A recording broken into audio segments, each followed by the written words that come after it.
Ahanba mayambu nawasna taram nokchari amadi ikai khumnabo chari ngasishu mayambidamakta anoba thodok amagi wari puduna lakchari mayamna hype option da number kawbiganu wari asi hobadagi loyo fawba tabinaba haijari aduga wari asi lijaw matamda asoi aranba yawrgasu mayam ngakpigani ngasigi wari asi Uttar Pradesh ki Jhansi district da thokibani district asigi kumharia khungangda Ajay Pratap magi imung manunga punna lairame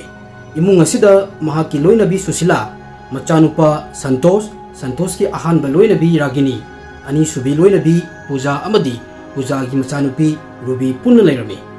haujikan Puja Gwelar da laiba machegi yumda laklaga lairame sok lising ani kunmanga gi Jun gi tang kunithoi Puja gi machanupi Ruby gi pokpu numitni mahaki mapok numit asi Gwelar da oina pangthoklami mapok numit pangthokpagi thorom asi yaunabagi Puja gi mapuroiba Santosh amadi magi makubok Ajay Pratap su Gwelar da laklami sok lising ani kunmanga gi Jun gi tang kunmari gi nungdin gi matamda Ajay Pratap Gwelar dagi magi laifam oiriba kumharia da laiba mayumda halaklami mahakna yumgi thong mapandagi lolaga laibado urami thong hangdoklaga manung hek changbada lairaliba fiam do ubada mahak gyan nga hektang manglami Ajay Pratap ki loinabi Susila gi thawai yawdraba hakchang hamungda taraga lairami pakhatpadagi mahak kanna laurami mahakna kanna laubase yumthangnana laiba mahaki nephew Sorab Rajputna tabadagi kari tawragi haidana yengbalak lammi mafamse yawraga mahaki anti hatlame khangbada Sorab su tuminna tofum ama khangdana lairami mikup kharagi tungda Susila Devi sibagi paw khungang sinba thungna sandokhirami Ajay Pratap ki mayumda Susila Devi laikidabagi awabada saruk yanaba miyoi kaya ama lakdarami marak sida Sorab Rajputna mahaki anti hatlambagi paw Teheroli Police Station da khangalami paw hek phangbaga Police Station asigi SHO Suresh Kumar magi team galoina kumharia khungangda laklami investigation tawnaba thodok thofam mafamda police yawsalaklami amadi yamna kupna thodok thofam asibu yengsalami Susilagi asiba haksang hamungda targa lei mahaki makhut ani hamungi side amada pullaga lairami amadi makong anisu hamungi nakal amada thawina pullaga lairami mahaki machindasu fi namsalaga lairami Susilagi chahi chawrakna yangkhai manga muk surami mahaki mihat asi ahanbada mahakpu gyan manghallaba matung ngaksamda metlaga hatpa oirami pangthanaba hidak kapkhibagi injection gi cherangsu phong makhada targa lairami police na potsak asi evidence oinaba lakhatlami room amagi thongi sosu kairami amadi upu amagi loksu kairaga lairami upu asigi manungda yawba potchai pumchai charaga lairami asiba haksang lairiba room asida kitang chathoaga plate amada chagi cup ani amadi namkin khara yawragasu lairami chagi cup ani asi khara thakraba matungda khara su lemaga lairami thodok thokpham asi fazana yengsalaba matung asiba haksang Jhansi gi district hospital da postmortem tawnaba thakhirami mihat asigi office in charge ASP Genendra Kumar na oirami mahakna yamna thuna akhanaba team ama semlami team asida HHO surveillance team amadi khangatlaba police personnel kaya ama yawrami police ki team asina ahanbada imung asigi ahal ibungo Ajay Pratapu wahang pahong tawrami Ajay na hairami mihatpana paisa oina lupa lak ama aduga lupa lak nipan rongi oigadaba sana lupa su bukhi ASP Genendra Kumar na Ajay da thokliba thodok asigi matangda chingnaba mi kadi laibra hangbada Ajay na mahaki mamau ahal Ragini amadi mahaki mabung Akasta chingnai haina kumlami hojikti mahak mapamda laiki hairami Ragini Susila da yamna sauraga lairami asawba asina maram oiraga Ragini na mabungga pullaga magi loinabibu hatpo oiramgani hairami masigi matungda police ki team na Ajay gi machanupa Santosh amadi nephew Sorab Rajputasu police na wahang pahong tawrami Sorab na hairami mahaki uncle na kanna laubagi makol tabada yamna thuna lakma matamdadi antigi thawa yawdraba hakchang phamungda taraga lairami mahakna ni thodok asigi matangda police ta pau piribase hairami Sorab ki matung inna chawrakna ayuki pung manga muk tabada bike amada nupi amaga nupa amaga antigi mayumda lakpa urami Makhoi animak mamaida fina loina kupsalami, makhoi anigi bike yumdagi kitang lapthokna khamnaga thamami, chaurakna pung ama makhai muk leiraga, makhoi ani yum asi thadoktuna chatki haina police ta paudumlami. Makhoina thokhiba matamdasu mamaido fazana khumjalami maram asina lakliba mioi anidu kanano haiba masak khangba ngamlamde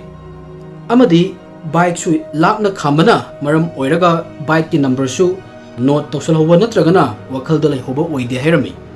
Sorapna makhatana nungdingi pung ahumuk tarakpa swaida magi nupi ki phone da call ama laklami, call asi puja gi oirami adubu puja na magi number dagi tawrokpagi mahutta atopa number amadagi tawroklami. Mahakna susila kamaina tawri hain hanglaklami. Sorapna phone number asi police ta pirami. Maraksida police na Ajay Pratap ki warol da yumpham oiraga Ragini amadi Akas ki mathakta Susila Masigi mari lainana report ama laukhatlaga investigation horami. Mathangi numitta police ki team Ragini amadi Akas thinaba tatia chatnaba sem sarikanda makhoi ani oina Tehroli police station da laklami. Makhoi ani na hairami Susila Devi hatlamme amadi mahaki Masigi matangda makhoi ani gi mathakta report file tawre tabaga kibadagi akhoi oina police ta lakcharabani.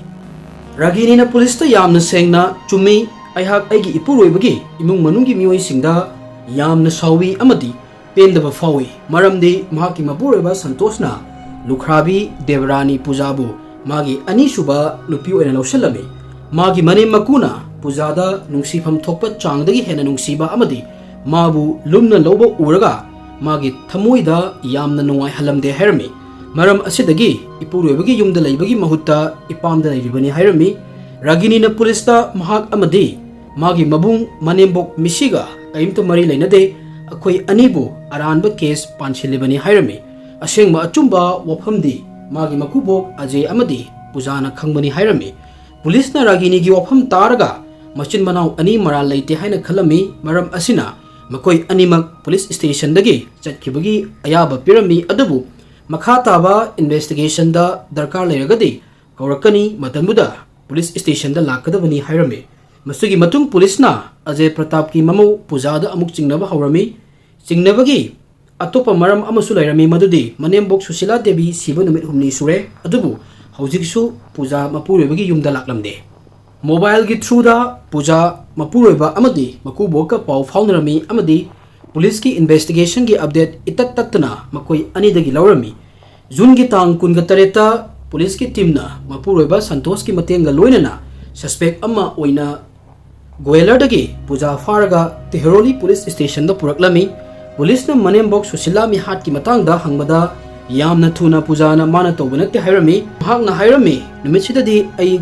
goelar da lay goelar da ay nupa amadi ikubok su lay Manembok kanana hatpano ay khangde hairami. Police amana hanglami nangna hatpa natragadi kanana tawino matamsida pujana aidi ikubok Ajay Pratap ta chingnaba fawi. Mahak Manembok ta yamna sauraga laibani ikubok na aibu pami haibagi matangda Manembok na chingnabani amadi Ajay Pratap na aiga mari lainabasu pambani hairami. Puja gi wafam hek tabaga police na Ajay magi mayumdagi faraga police station da amuk puraklami. Numit chupa wahang pohang tawraga lairami adubu Ajay Pratap na hanjan mahak na tawbanate haina evidence puthoktuna hairami. Mathangi ayukta police na puja amadi Ajay Pratap punna famhanlaga wahang tawrami. Matamsidasu puja na Ajay Pratap ta magi nupi hatpagi maral yazaw hairami. Mahak na yamna thuna bail da lauthokani hairami. Masi tabada Ajay Pratap tingaklami kaigino hairagadi mahak na khalami yamna ijat laina mahak pu yumna thamaga hojikna mahak pu magi nupi hatpagi case ta maral laibami ohenaba hotnarai. Masigi Matung mahak na khalami magi nupi Susila pujagi kusing thorangna hat iba oiriza la haidana chingnabagi maramna pujana lam yonse haibada Susila na yaramde. Ajay Pratap na police ta yamna sengna pujana magi nupibu hatpo oiramgani haibagi maram kaya ama pirami. Hojikti police na Susila mi hatki singnabase pujada oirami. Police na khara strict oina pujabu wahang pahang tawbada mamai thangda mahak na hatpani haibagi maral yazarami. Pujana hairami mahak ki lamgi saruk yonthoaga goelar da oina laiba pamlami adubu mahak ki wafam Manembok Susila na yaramde maram asidagi Susila hatnaba mahak na lalong yat pahorami. Maki mache Kamala Elias Kamini Amadi Maki Nungsinaba Nupa Anil Vermada Paisa Pigani Hairaga Mihat Asibu Pangtok Hanaba Sem Sarami Mahaki Plan Asi Maku Bokusu Lana Hodok Asida Jin Hanaba Plan Toba Yaurami Kaigino Hairagadi Mahak Pusu Jelda Tazan Kraga Lam Yonbada Kanamatan Yaktanabani Puzana Yat Kiba Plan Matung Inna Anil Amadi Kamlana Susilabu Hatlami Amadi Yumdagi Po Chay Shuhralami Wafam Asigi Matungda Puzagi Matengdagi Mahaki Mache Kamala Pulisna Gwelerdagi Farami Adubu Anil Burma Yamna Haisina Pulistagi Nantuktuna Chatkirami Kamla Elias Kamini Teheroli Police Station da Puraklami Mafam Sida SPCT Gyanendra Kumar Amadi CO Teheroli Police Arun Kumar Raina Susila Mihat ki matangda Kamalada Hangmada Mahakna Tokyo Maral Masana Yazarami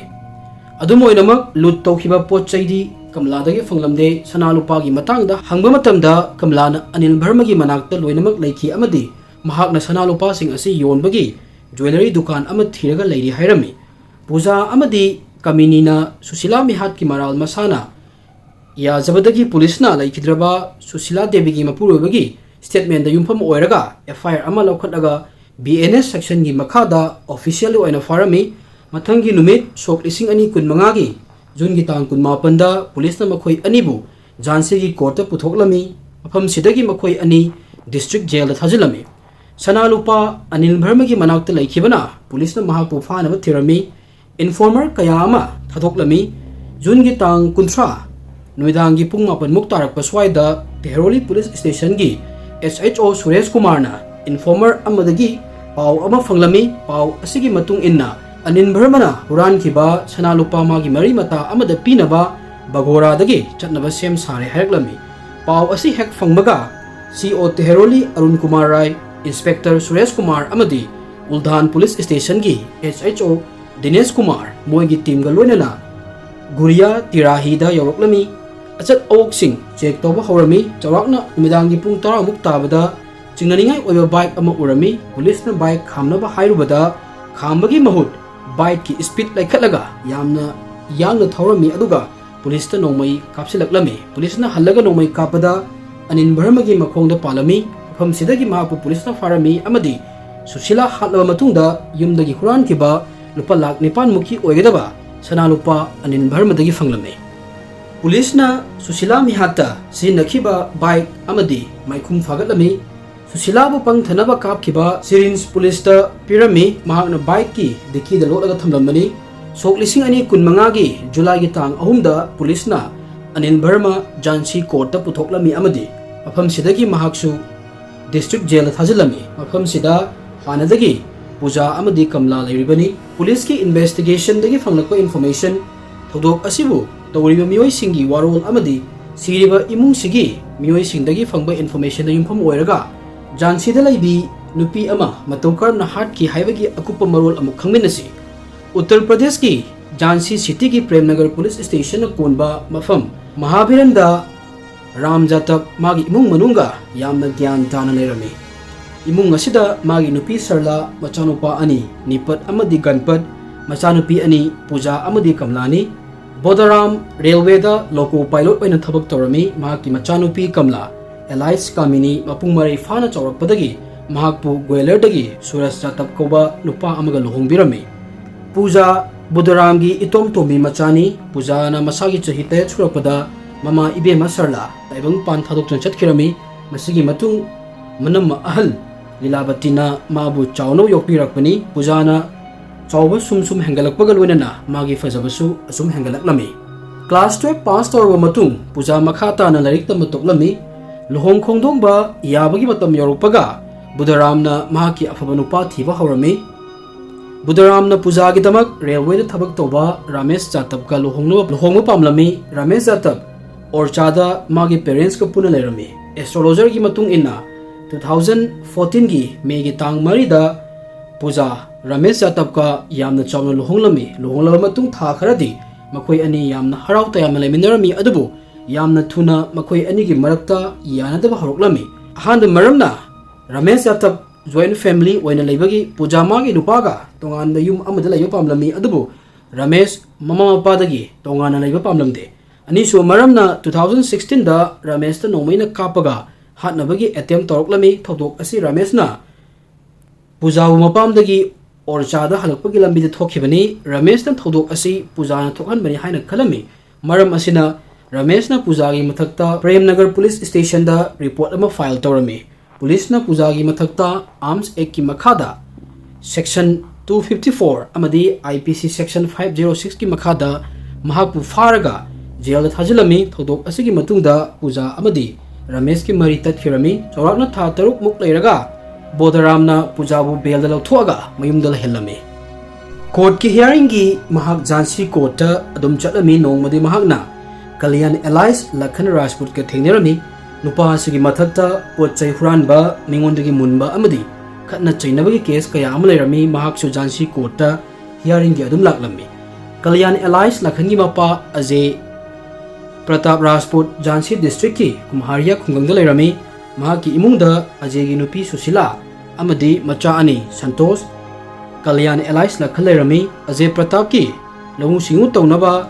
9 acre henbagi lam leirami lam asidagi paisa adum marang kaina laklami machanupa ahal Santosh luhonglami magi nupi gi maming Ragini kawi imung manungi thabak ingkhang kutingmak Ragini na loinamak tawrami machanupa atomba Kalyan Allies Lakhal khara mangau thirami maram asina mama mapa na mabu luhongbiramde marak sida Kalyan amadi puja thengnarami ahanba unabadagi makoi ani amana amabu pamnaba haibado hek thoklami tapna makoi ani khangnaba hawraklami amadi awanuwai share tawnarami phone da pung kaya wari tawrami sumai tawdana makoi ani nungsinarami masigi matungda Jhansi gi mafam amada puja amadi Kalyan live in the leirami puja na live in the leiba magi mabung nipatna supam pamlamde nipatna pujaga maga machin manaw oibagi mari lainade hairami mapa Bodaramsu machagi khalaga yamna wazarami mahakchu machanupidagi laithoklami Sok lising ani taramapan gi 25 May da Kocha Jabar gi manakta lambi gi oiba kudong thiba amada Kalyan shirami pau ase tabada pujadi kokthakta braja tabagum oiklami hojikti puja mathanta ngairami mahaki awabagi pankhai leramde Ajay Pratap amadi Susila Devi su machanupa laikhidabagi yamna wajarami Kalyan laikhidaba tarahumdoini shuba numitta puja Kalyan gi yumda laklami mahakna Susila da kolaga kapami aduga Ima ai hauji kadai da chatlu haibano ai gini haibada kanamata leitre ai nangang oirikanda ima laikhidre baba amadi ibungnasu aibu inthoaga thambire hojikti ai orphan haibadu oire hairami puja gi mitki pi amadi magi film se yengaga Susila gi thamoida yamna nuwaitaba ama fawrami amadi mahakpu mamau amu oina lawshalami adubu miyoi kayana puja atonba caste gi lakpani haidana mamau oina lawshanba pamlamde adubu Susilana Faigak faina lepiduna mahaku lawshalami hojikti puja Lakhangi yumda leirami tapna mafam sigi miga khangnarami Ragini nasu mahaku manaw nupi oina khalami makhoi ani punduna yumgi thabak ingkhang loiramak tawrami puja gi seba amadi mane makubu yamna ikai hangoina chachaba mataw asida makhoi ani gi thamoi hurami puja masak mataw fajai naha oiri tapna magi matai Santosh ta mieng thamba hawrami Santoshu puja gi fajabada ngawrami amadi mahakpu pamlami Santoshna pujabu magi maikeida singsinaba makhal kayagi trick sinarami Santosh ki mityang uraga pujana yamna laina gyan tarami amadi matai gi wakhal mawng amani khalami adubu pujana su Santoshpu magi maikeida singsinaba hotnarami tapna Santoshna pujada magi thamoida leiba wafam sengna fondoklami Santoshna pujagi fajababu thagatlami amadi thabak ingkhang su fajara tawi haina thagatlami pujana Santosh ki wafam da nungaijarami matam khara haukraba matung puja amadi Santosh ki marakta leiba distance tapna mangkhirami mataw asumna nongmadi samajna yadaba tawada hangoiba mari makhoi anigi marakta thamkhirami asomdana Ragini mapamdagi halakpada pujagi mong matawda ahuma kaya ama leibada urami chingnabadagi mahakna pujada miyeng thamami nongma numidang ama magi nupa Santosh ka pujaga punna leiminaba urami masidagi mahak gyan tarami madudi puja Santosh ki nupi atombi oire habase makhoi ani ga lainariba mari Ragini na pamde haina yatlami matamsida Santosh amadi pujana mahak pu dominate tawbirami mane makusu tumin leirami makhoi anina Ragini da imung manungi wani yumgi mapanda yahunbe yabanate hairami matam khara leiraga puja amadi Santosh luhonglami luhongba chahi pharakpada puja gi nungsirabi machanupi ama poklami imungsida angang ama lakpagi mayam loinamak haraunarami. Santosna pujabu luhonglaba matungda mahaki matam pujada loinamak thadarami, pujagi aningba apamba loinamak tunghalami. Somdana ragini magi nupagi minungsigi mitya ngai gairami. Santosna ragini ki wa ama phawa taramde ultada mahakpu chaibirami. Matam sum haukhibana pujagi machanupi chahi ahum faraklami. Puja khungangda lingdaba phawrami amadi sithida lailami. Nongmadi mahakna mapuriba Santos amadi makubok Ajay Pratap ki mangda magi lamgi saruk yolaga gwalerda leiba pambagi wa haudoklami. Ahanbada mapuroiba amadi makubokda yadragasu pujagi wafam kona thangda makhoi anina yarami adubu wafam asi Susilana hek hanglakpada pujabu thina chairaga lam machet ama phawba yonba yarba herami. Masigi matungda lam yonbagi wa haudoraktanaba Susilana hairami. Masidagi pujagi thamoida manembok pu sauningba nungsidabagi wafam ama leirami. Somdana ragini yum asida menaigi thakta leirami. Kanana sumabu nungsibiramde amadi respect su thambiramde. Manembokna magi mangal sutra phawba laukirami. Mapuroibagi yumda leiba ngamlaktabadagi ragini mamang sahidagi mapamda halaktuna leirami. 2025 ki Meda pujana amuk hanna lam yonbagi wa hodoklami matamsidasu Susilana pujabu thina chairami. Pujana manembokka onsinaraga khatnarami. Masigi matung megi tang tarataru lising ani kun mangada machanupi rubi puraga mache kamla Elias Kaminigi Goilergi Hazira Dalaiba yumda laklami. Puja Kaminigi yumda lairakpa numit kayani fakhirami adabu mai thongda nungaibagi mami taramde. Mahak matam chupada kaigumba ama khallaga laiba adum malami. Matam chana chak charamde mingonda su wari watai amata tawramde. Pujagi phibamse sum hanjan hanjan urakpadagi nongmadi Kamalana pujada nangbu karamba aruba wakhalda lupaga lairino hanglami. Wa lang sungangde nokpasu ude karamba sangsada lairino ngasidi sengna hayo hairami. Pujana tapna iche aigi awaba asigi haurakpham inembok Susilani hairami. Madu tabada Kamla ngakna matau karamna mahakna oirino hanglami. Pujana wari pumnamak leirami aidi aigi lam saruk yolaga Gwalior city da settle toba pami icha su saruk abanina afaba school da tamhanda pami. Lam yonba aigi nupa amadi ikubokna yari adubu inembok Susilana sukya yade hairami. Makhoi ani wari watai tawrikanda Kamlagi lover anin bharma laklami amadi tuminna makhoi anigi wari munna tarami. Wari taraba matungda anin bharmana nangi thabak thawramda yetiba Susila nangi lambidagi lauthokhragadi ai amadi Kamlada kai kanaba fangani hairami. Masi tabada yamna thuna pujana lam hek yonbaga nakoi anigi paisa aina pigani hairami. Hojiki oina masigi awabase kokhallu hairami. Paisa fangani khanbadagi Susila hatnabagi anil amadi Kamla ready oiraga leirami. Makhoi ahumna Susila hatnaba plan tawrami. Sok lising ani kun mangagi megi tang kunithoi rubi mapok numitni numit asida pujagi plan pangthoknaba leplami.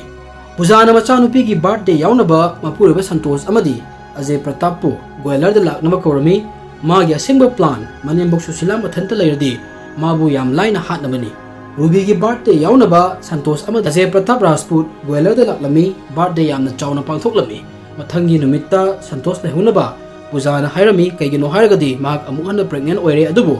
angang asi pamde aduna hospital chatlaga Dr. Tanarusi hairami. Matau asumna Ajay Pratap Rajput pusu maram ama pisalaga lahilami. Pujada Ajay Pratapna lupa lising mga sinanama pirami. Mahak na kaidonungda mamaw Pujana magi nupi hatnabagi plan tawduna loikre haibasimadi khalude. Susila mathanta leibagi tanja lauraga sok lising ani kun mangagi jungi tang kun marigi ayuki pung mangada bike amada Kamla amadi anin bharma laklami. Susilana Kamlabu hanadagi masak khangbanina yamna harau taramna imungda kausilaga cha lang thaknaba hotnarami. Cha hek thakpa loibaga Kamla amadi anin bharmana Susilada yamna thuna attack tawrami. Masigi matungda makhoi anina Kamlabu phamungda punshalaga lau khongdanaba machinda fi ama mensalami. Masigi matungda pangthanaba hidak kapsalaga Susilagi kudaina magi mangaksam yasalaga hatlami. Hatlaba matungda yumsidagi paisa amadi sanalupa huralaga yamna thuna chenkirami. Masigi matungda puja jail da sanghraba matungda magi machanupi Ruby Santos ka puna leirami. Masini mayam ngasigi aigi warisi ka mayam nasu hena khangbiramgani. Mamang nupi amana khungangda lainingdabadagi magi lam saruk piro yolagi haibada manembokna yetpagi Manembok to mana Hatpagi wari niko. Mayamna egi channel asimu support to you. Masi high lotion jage. Thank you everyone.